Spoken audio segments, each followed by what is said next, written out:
Yine Amerika'da 4. kitabımızı neşir ettik. Yine beylek 3 kitabımızdan tapawutda bu kitabımız çağlar üçün suratlı sözlük.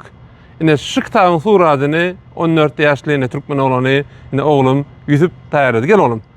Yine onun için bir teziri oldu. Elbette şu anda 4 kitabın dizaynını, ehlisini yine oğlum, ulu oğlum İsmail tayarladı.